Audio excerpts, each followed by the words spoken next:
a nossa alma, estamos perdendo a nossa encarnação. Tá certo? É como se eu desse um prato cheio de comida para você e você jogasse fora. Então você recebeu a oportunidade, recebeu o alimento do corpo e desprezou aquilo. Da mesma forma, a doença muitas das vezes vem nos chamar para outros valores que nós estamos esquecendo. Não é? Já que então, através da conversa, através das leituras você não foi, vai através da dor.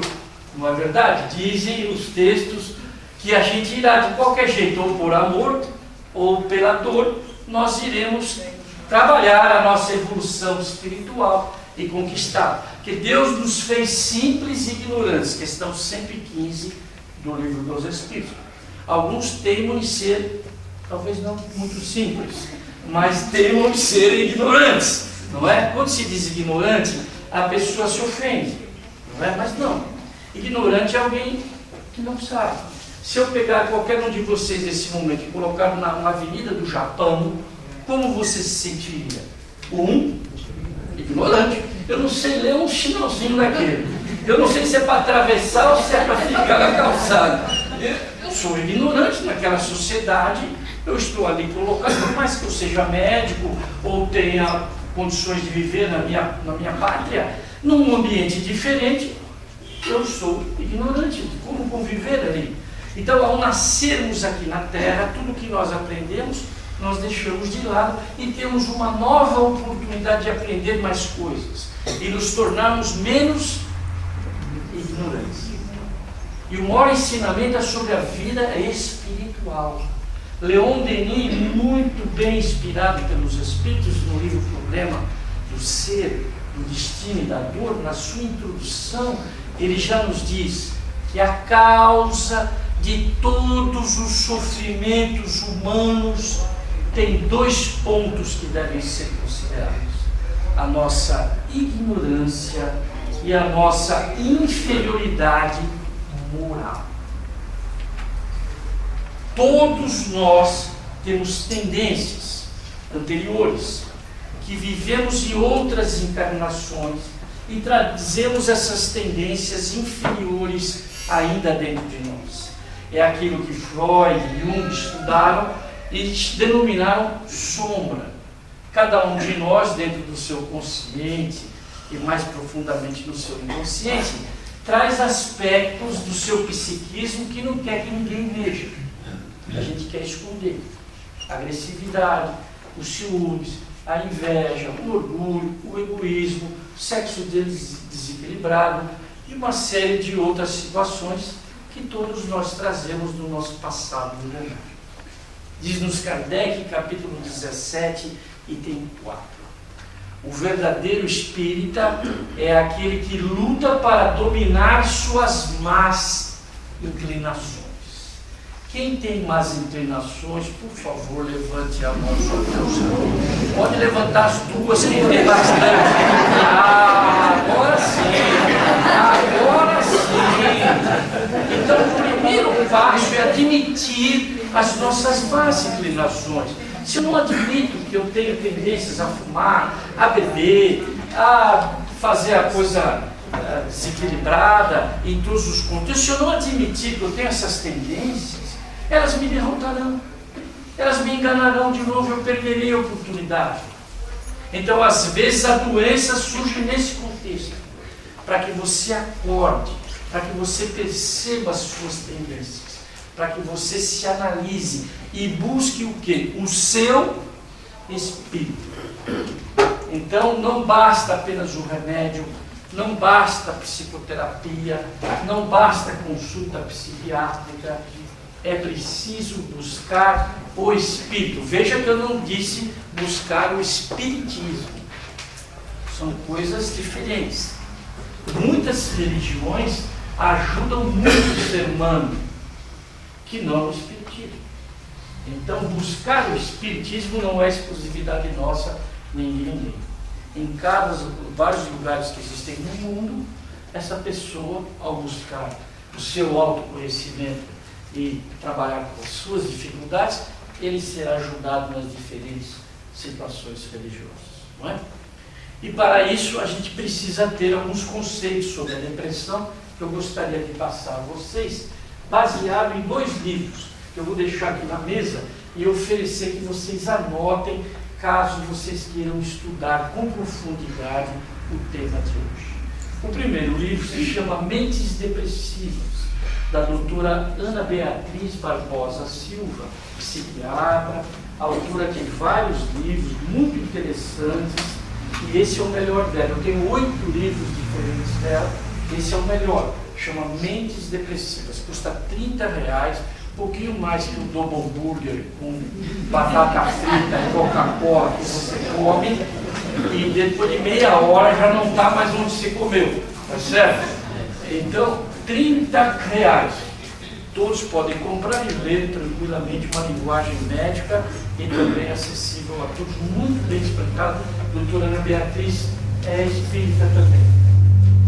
E o livro, notadamente espírita, o melhor dos que eu tenho visto ao longo desses anos todos sobre depressão, chama Depressão, Doença da Alma, que é exatamente o mesmo tema que eu coloquei aqui, do nosso querido irmão médico também, Francisco Cajazeiras, pela editora M. É de Matão, né? Não, é de Capivari. A M é de Capivari, a Clarinha que é de Matão. Então, editora M, doutor Francisco Cajazeiras, médico, um excelente orador, tem várias palestras dele sobre depressão no YouTube. Se vocês entrarem lá, procurem pelo nome. Francisco Cajazeiras é uma pessoa de grande qualidade, escreveu uma obra muito importante. Então vamos rapidamente considerar alguns trechos, começando pelo conceito. A depressão é um distúrbio de humor que altera a capacidade do indivíduo viver a vida. O que é o humor? Todos vocês mais ou menos sabem. Não é ficar dando risada, né? Não é, humor não é isso. É um estado de espírito, é um estado que você tem do seu temperamento, do seu dia a dia, que você vive. Você pode ser alegre, pode ser triste, pode estar eufórico, né? Ansioso, pode estar agitado. Vários são os nossos estados de humor. Nós podemos ter um estado razoável, triste também, não é? Muitas pessoas me perguntam, mas então, como é que eu sei se eu estou triste ou sou depressivo? Se eu sou triste ou se eu sou depressivo? Tristeza, em geral, é um sentimento que passa. Ele não interfere tanto na vida da pessoa, não tira dela a vontade de viver, não dá a ela uma sensação de impotência, de incapacidade, de culpa, prejuízo do seu raciocínio, prejuízo do seu sono. A tristeza, em geral, se fizer isso, ela não faz mais do que 2 semanas. Então, em uma situação de luto, de tristeza, de perda, nós costumamos ficar tristes, é óbvio. Se nós amamos, nós iremos sofrer. A pessoa chega na sua frente e começa a chorar, porque ela lembra de uma situação que ela viveu, da perda do familiar, da perda do esposo, do filho, da esposa. Eu digo, chore, chore mesmo. Porque se você não chorar, significa que você não amou. Então pode chorar, mas só que depois para. Não vai ficar chorando o tempo todo, porque isso não leva você a nada. É importante que você chore, porque amar é também sofrer por aqueles que a gente ama. Mas não é só isso, é muito mais do que o sofrimento. Então uma tristeza que dure mais do que 2 semanas, até 2 meses, já começa a ser considerado um processo depressivo. Aquela pessoa que perde a vontade de viver, perde a capacidade de fixar as ideias, a gente fala com ela esquece, a maioria das vezes que a gente falou, combina com uma pessoa, qualquer coisa ela também esquece, ela esquece os objetos pessoais, ela vai ficando com dificuldade de raciocínio, de memória, de atenção, de concentração e principalmente de decidir alguma coisa. Você pergunta a ela, o que você vai fazer? Ela fala, não sei. Eu não tenho capacidade de pensar direito, eu não sei nem bem o que eu quero. Eu só quero é ficar no meu cantinho. Quietinho, não fala comigo, me deixa aqui. Me deixa triste, às vezes na escuridão. Essa pessoa, evidentemente, não está no estado normal. Muitas das vezes acompanhado de um sentimento de culpa, que nem ela sabe bem por quê, mas ela sente um sentimento de culpa, que a vida dela não vale a pena, que as emoções, os afetos, os desafetos que ela criou na vida, agora não tem a mínima importância para ela, a sua profissão, o seu trabalho, a sua família, até os seus cuidados pessoais, de higiene. Ela vai progressivamente perdendo toda a vontade de viver em sociedade e viver a vida que normalmente ela tinha, no trabalho, na família, na profissão. Então estamos diante de um quadro depressivo, sem dúvida alguma. É uma epidemia moderna, como eu disse para vocês, mais de 300 milhões de pessoas estão enfrentando essa situação. Aqui no Brasil nós temos aproximadamente 12 milhões de pessoas vivendo essa situação. E o que é pior, só aumenta a cada dia o número de pessoas depressivas, só aumenta.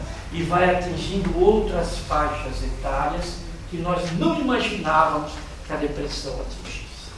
Hoje, a partir de 1975, a Organização Mundial da Saúde já admite depressão em crianças. Alguns falam que os bebês de 0 a 2 anos também apresentam quadros depressivos. Se nós formos analisar pelo lado espiritual, uma criança que reencarna numa família que ela não queria, num corpo que ela não queria, num país que ela não queria, em condições sociais que ela não queria, evidentemente que ela vai ficar triste, ou não? Porque ela está colocada numa situação onde ela é contrariada extremamente. Então, muitos bebês que choram sem motivo aparente, que não querem se alimentar, que têm vários quadros de infecções de repetição, manifestam terror noturno com intensidade, choro sem causa aparente, medos, fobias. De 0 a 2 anos hoje, já admitimos que possa haver um componente depressivo. De 2 aos 7 anos, então, muito mais. Se observa o retardo do desenvolvimento neuropsicomotor, a criança não anda bem, não fala bem, fica triste, escondida. Muitas das vezes os hábitos higiênicos também não quer fazer, não quer se alimentar, tem medo, vive escondida atrás da porta, não é? Dr. Bezerra relata muito bem todo esse quadro no livro Dramas da Obsessão. Quem é que já leu esse livro? Dramas da Obsessão. A menina Alcina, que era filha de Leonel. É um caso que o Dr. Bezerra atendeu encarnado. Um grupo de judeus que foram massacrados na Inquisição estava agora perseguindo uma família reencarnada no Rio Grande do Sul, e o Dr. Bezerra recebe uma carta desses familiares que estavam terrivelmente vivendo uma epidemia, onde o pai de Alcina, Leonel, já havia se suicidado, ela havia se suicidado também, e o terceiro membro da família havia feito a tentativa de suicídio.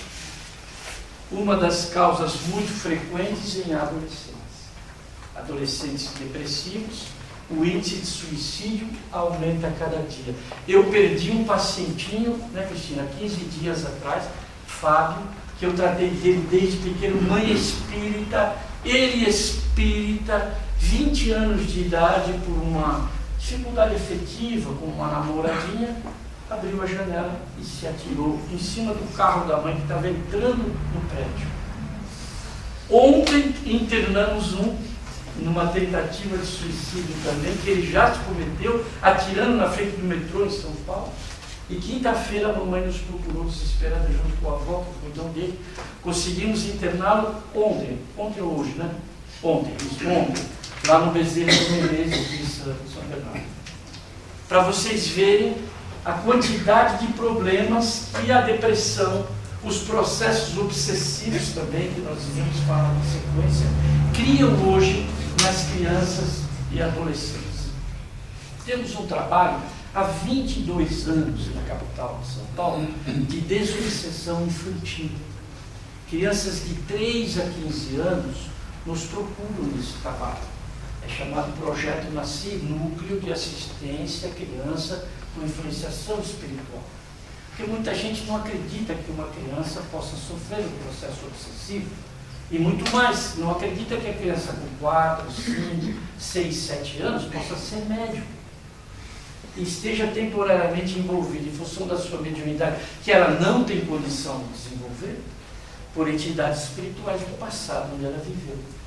Então, não raras vezes, quando pegamos a criança, levamos na câmara de passe, damos passe na criança de 3, 6, 7, 8 anos, damos passe na criança dentro da câmara, no seu pai e na sua mãe, e eles saem da câmara de passe, nós iniciamos o trabalho desobsessivo daquela família naquele dia.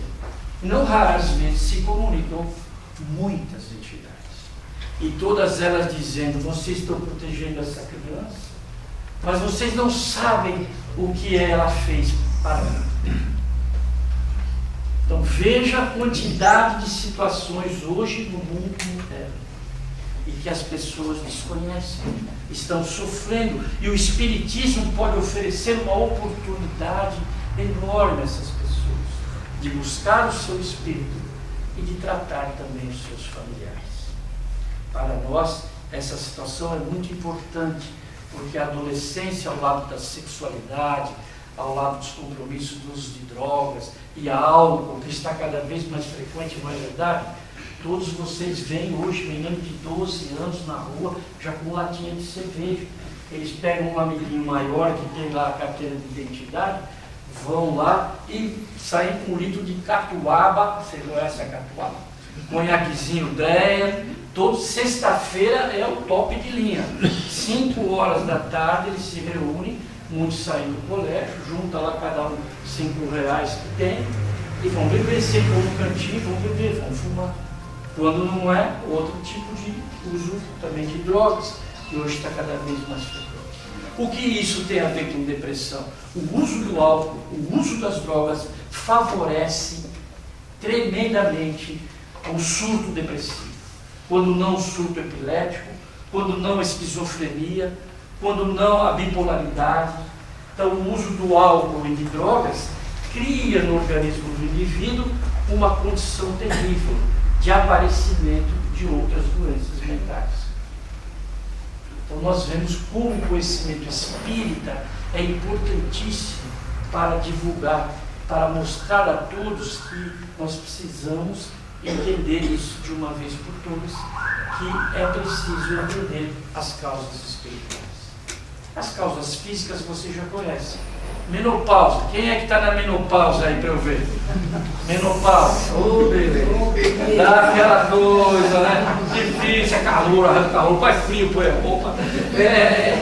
Vontade de comer doce, que vai lá na geladeira, lá, aí pegar aquele doce. Ah, eu não posso dormir com aquele brigadeiro, com aquele doce de leite. Eu não posso dormir, meu Deus. Vou salvar aquele brigadeiro da geladeira, ele está morrendo, tá? Então eu vou salvar ele dentro da minha barriga, que assim vai ficar bem quentinho e não vai morrer.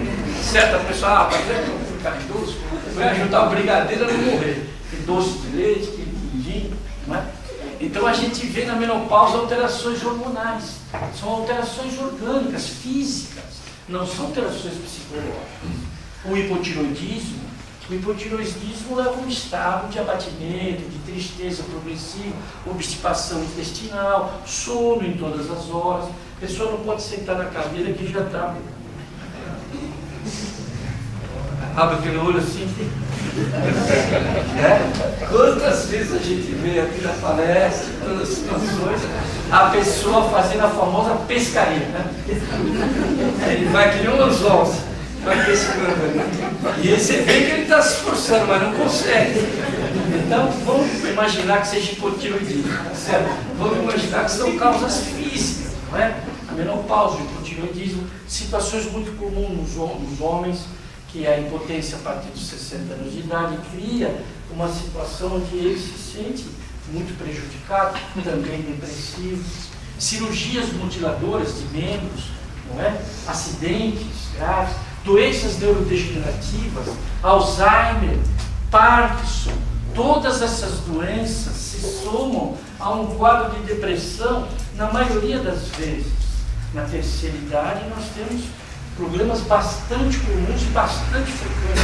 Talvez seja uma das doenças a mais frequente na terceira idade, não é verdade? Da pessoa sentir que eu não sirvo mais para nada, o que é que eu estou fazendo aqui, já criei meus filhos, já fiz o que devia, por que eu não vou, por que eu não vou embora? Vou dizer que lá em cima também está lotado. Se aqui está lotado, lá em cima também está bem lotado. Então vai ficando por aqui mesmo e vai tentando aproveitar o seu tempo útil que você tem para fazer alguma coisa de bom para você e para os outros. Né? A Casa Espírita sempre está precisando de trabalhadores, várias outras organizações precisam de trabalhadores. Eu gostaria também de colocar a causa física mais importante hoje dos quadros depressivos, que são os cânceres. O câncer de mama tem evoluído tremendamente na sociedade, tanto que na farmácia espírita a gente atende, não é, dona Elsa?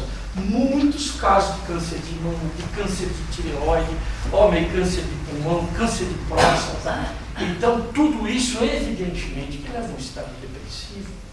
O indivíduo fica num momento grave da sua vida, ele pensa realmente se ele vai partir ou não, se é a hora em que, através da doença, ele vai ter que viver esse sofrimento. Então, a depressão, até no parto, eu tenho atendido mães pós-parto com um tremendo quadro de depressão. Em vez da mãe estar alegre, feliz por ter recebido seu filho, ela diz: doutor, por favor, tire ele de mim, senão eu vou jogar ele pela janela. Porque o choro dessa criança me deixa transtornado. Isso sem contar se tem também entidades espirituais ajudando nesse quadro. Mais um motivo para buscar a Casa Espírita. Mais um motivo para buscar o seu espírito. Buscar o espírito do seu filho e não apenas o corpo do seu filho. Porque a depressão é uma doença da alma, muito mais profunda, muito mais complexa. Então, dentro desses assuntos, eu voltaria a repetir apenas aquele aspecto em que a doença ou a dor, nesses últimos 5 minutos, a doença ou a dor tem um objetivo educacional, evolutivo. Ninguém sofre dor sem aprender alguma coisa. A criança põe o dedo na tomada, toma um choque e aprende que não deve pôr mais o dedo na tomada. Por mais que você diga não faça isso, não faça isso, no fundo, a maioria de nós nos comporta até hoje como crianças. Que é preciso a dor, o sofrimento, o choque para acordar para uma realidade que precisa enxergar. Então, a função